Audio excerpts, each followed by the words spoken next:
Good morning, mga kapatid. Isang masaganang biyaya na naman, isang masaganang pagpapala na naman ang ibinibigay ng Diyos sa atin na lagi niyang nilolob na tayong buhay, malakas at pinagpala sa araw-araw at nabibiyayaan niya tayo maudyukan na mabigyan ng pagnanasa na magkaroon tayo ng willingness o yung free will na pagsang-ayon natin sa ating mga kalooban na sundin ang pagpapakalinis at pagpapakabanal sa huling araw. At yan nga ang criteria ng Diyos na para tayo mapagpalang lubos, meron tayong willingness of the heart ng buong puso, buong kaluluwa, buong pag-iisip, buong damdamin, buong kalooban, buong kalakasan na sundin ang lahat ng kautusan ng Panginoong Hesus na itinakda sa atin ng una pa man, na ito ang lahat ng mabubuting gawa na lalakaran natin.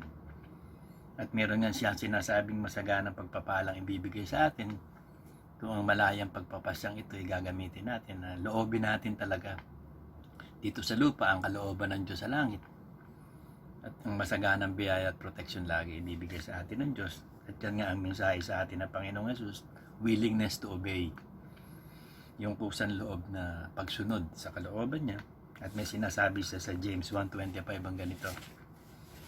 Ngunit ang nagsisiyasat ng sakdal na kautusan, ang kautusan ng kalayaan, at nananatiling gayon na hindi tagapakinig na lumilimot, kundi tagatupad na gumagawa ay pagpapalain ng taong ito sa lahat ng kanyang ginagawa. So ang masaganang pagpapalang ibibigay ng Diyos sa atin kasi no worship, no rain. Pag hindi tayo sasamba sa Panginoon every Sunday, walang ulan. Hindi ka naman pwedeng sumamba nang wala kang tipan ng ikaputandog kasi magiging magnanakaw ka.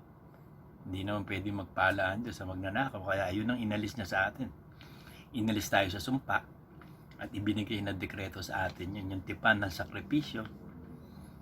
Covenant Gospel Church tayo na may tipan tayo ng ikaputandog. Na yun ang pakikipagtipan ni Jacob. Kung natatandaan niyo yung Jacob's Ladder sa Bethel, nung natutulog si Jacob to na meron siyang napanaginipan na nagpapanik-panaog ang mga anghel doon sa langit, nandun ang gate of heaven, yung Bethel nga. Ang ibig sabihin ng Bethel, the house of God. Kaya sabi niya, walang pagsala na ibibigay ko ang kasampung bahagi ng lahat ng tatanggapin ko sa Panginoon. All things that we receive, meron tayong tipan na ibigay ang ikaputandog sa Panginoon para mawala tayo sa sumpa at mapagpala tayong lubos. Kaya kapag tayo sumasamba, nakakasamba tayo sa kabanalan, hindi tayo magnanakaw, at lagi tayo naglilinis ng kasalanan natin pag lumalapit tayo sa Diyos. Pag hindi ka pwedeng lumapit sa Diyos na sasamba ka na wala kang dalang handog. At ang unang handog natin, ang ating kaluluwa at espiritu na malinis. At hindi tayo lalapit sa Diyos na wala tayong dalang handog sa ating mga kamay.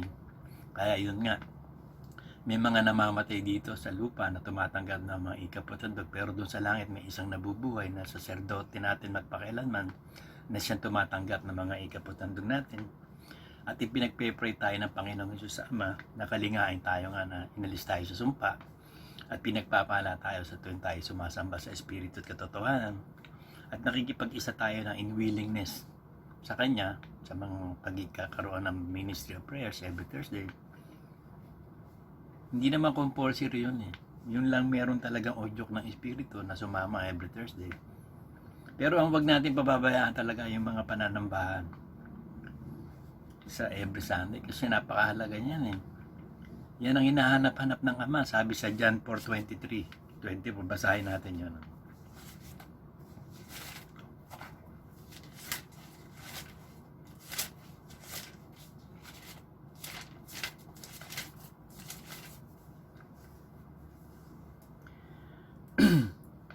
Dadapat dumarating ang oras at ngayon na nga nasasambahin ng tunay na mananamba ang Ama sa Espiritu at katotohanan. Sapagkat hinahanap ng Ama ang gayon na maging mananamba sa Kanya. Ang Diyos ay Espiritu at ang sa Kanya ay nagsisisamba, kinakailangan magsisamba sa Espiritu at sa katotohanan. So hinahanap-hanap ng Ama. At kapag natagpuan tayo ng Diyos nga na tayo tapat na nagsisisi, hinahanap natin siya. Kasi hinahanap niya yung naghahanap sa Kanya. Kaya kung tayo tunay at buong puso talagang hinahanap ang Diyos, magpapakita siya sa atin. Magpapakahayag-hayag ang Panginoong Hesus sa atin. At yun nga, ministeryo ng salita at ministeryo ng panalangin, magiging matibay tayo doon. Sabi sa Acts 6:4, dadapot magsisipanatili kaming matibay sa pananalangin at ministeryo ng salita.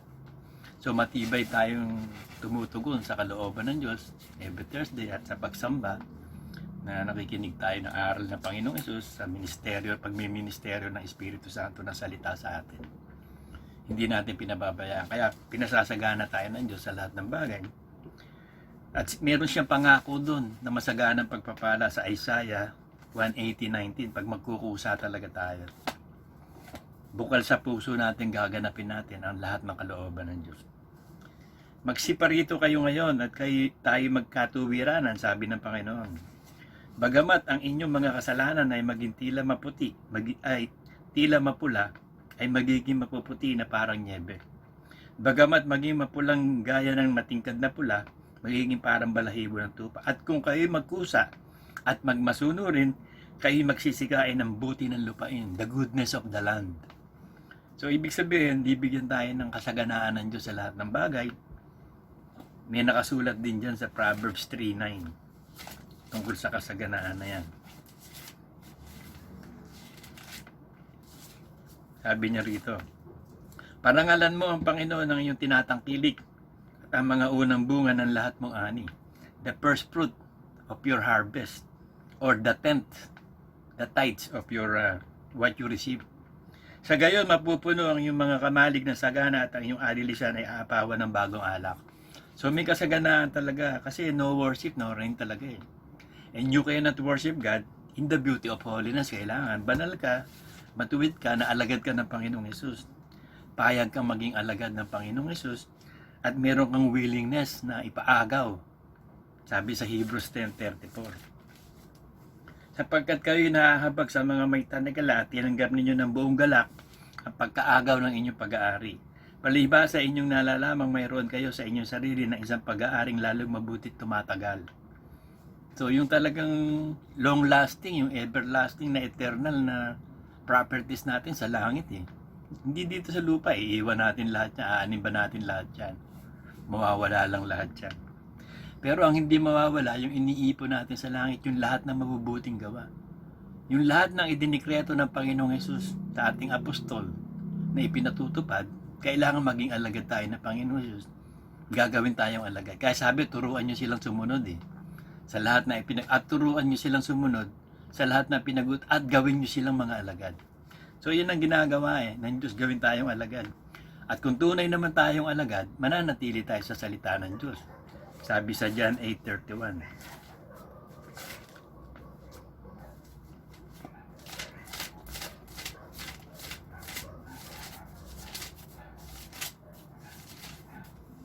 Sinabi nga ni Jesus sa mga Hudyong yaon na sumasampalataya sa Kanya, kung kayo nagsisipanatili sa aking salita, kung magagagan, tunay nga kayong mga alagad ko.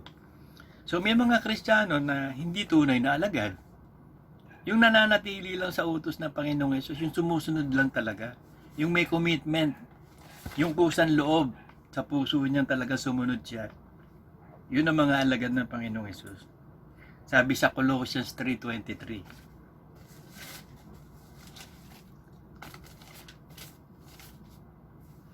Ano mang inyong ginagawa ay inyong gawin ng buong puso na gaya ng Panginoon at hindi sa mga tao. So buong puso daw natin gagawin sa Panginoon, hindi sa tao. Bagamat sumusunod tayo sa mga pinag-uutos na mga isinugo ng Diyos, ang inuutos naman ng isinugo ng Diyos ay utos ng Panginoong Hesus. Ang ipinatutupad naman ng Panginoong Hesus ay utos ng Ama. Pagkat ang sugo ng Ama si Kristo, ang sugo naman ng ni Kristo ang mga apostol, at ang sugo ng mga apostol, mga bishop at pastor. So yan ang mga may authority, delegated authority na binigyan ng kapangyarihan magpala. Kaya kapag tayo nagsasama-sama every Sunday, meron tayong ministry of worship, ministry of prayers, ministry of the word, ginaganap natin ang mga pagiging alagad doon. Kaya nagbibigay ang Diyos ng pagpapala. Kaya laging yan ang binuudyok sa akin ng Diyos eh. Sa tuwing nakikita-kita tayo every Thursday, hindi pwede hindi ko kayo pagpalain. Sa Sunday worship, pagpapalain kayo. Kapag Nandun ang ang blessings ng Panginoon pag nagsasama-sama. Kapag sumasamba, nagsasama-sama. Kaya sabi niya, 2 o 3 lang sa lupa ang magkaisa sa anumang hinihingi. Ibibigay na. At kung meron 2 o 3 sa lupa na nagkakasasama dahil kay Kristo, kasama si Kristo sumasamba-sama, nasa gitna na Panginoong Yesus.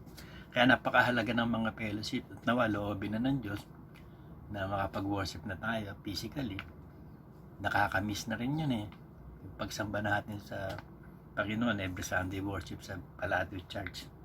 Loobin nawa ng Diyos na mangyari na yun. At yun nga ang minemensahe ng Panginoon sa atin na kailangan may yung cheerful ang giving natin. Hindi kaligayahan, maluwag sa puso. Sabi sa 2 Corinthians 9:7.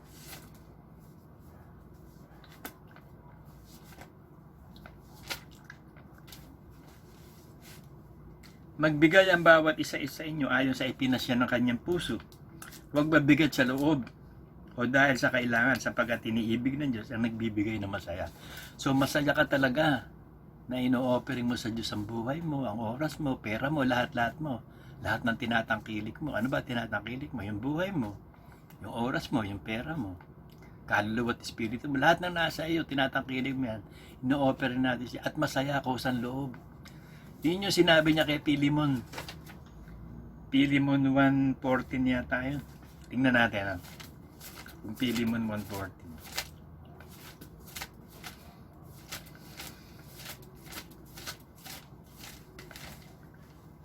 Kasi itong si Pilimon, meron tong meron tong katulong si Onesimus. Nakulong si Pablo. Nakulong din yung si Onesimus. Ewan natin, baka nagnakaw o nakasuhan.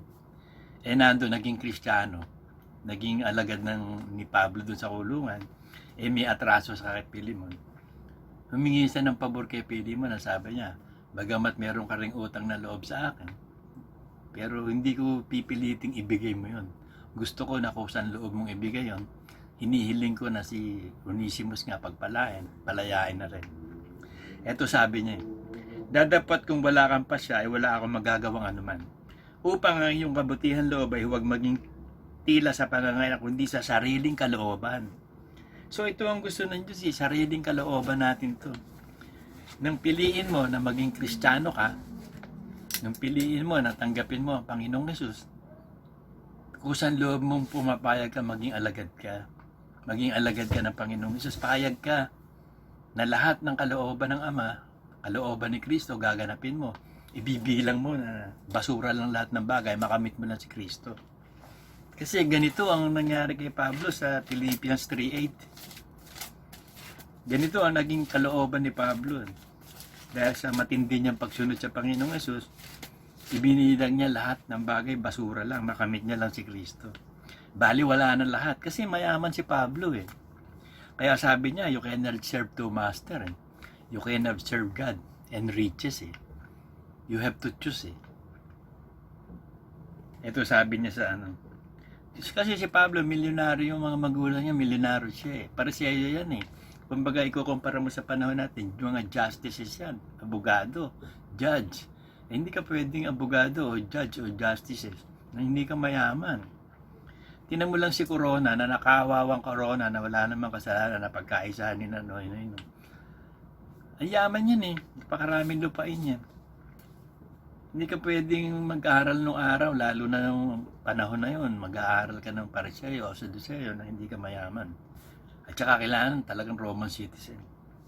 Ito sabi ni Pablo, oo nga at ang lahat ng bagay inari kong kalugihan.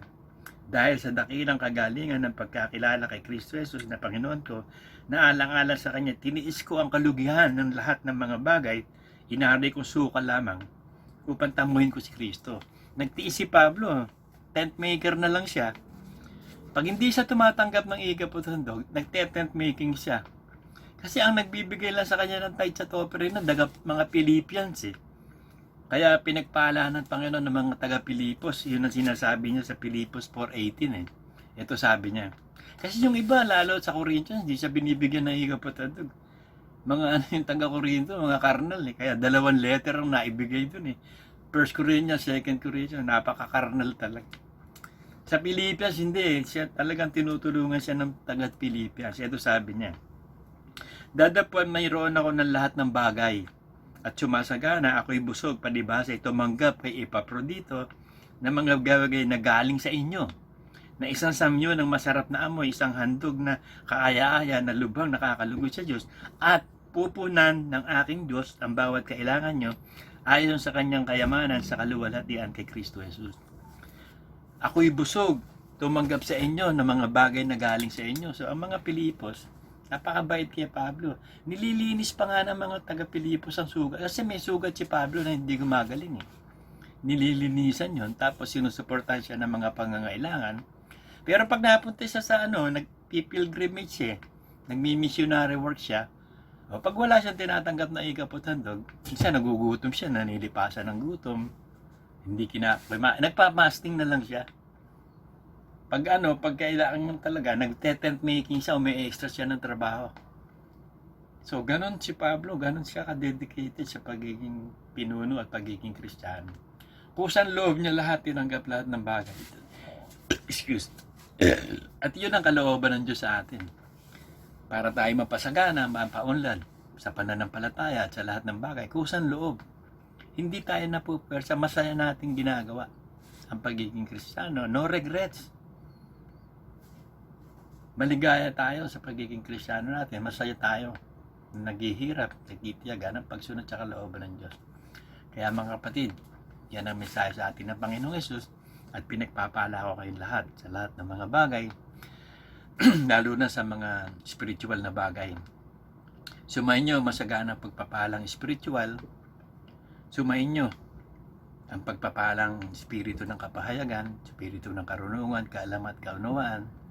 Sumayin nyo rin ang proteksyon ng mga inyong katawan laban sa mga sakit, lalo na sa kumikilos ng mga viruses sa buong mundo, sa COVID-19 virus specifically. Ibinabasbas ko rin sa inyo ang lahat ng pagpapalang material. Sumayin nyo ang lahat ng pagpapalang material ayon sa kayamanan na sa Panginoong Hesus. Sumayin nyo ang lahat ng pagpapala sa lahat ng bagay. I bless you all in the mighty name of Jesus Christ. Amen.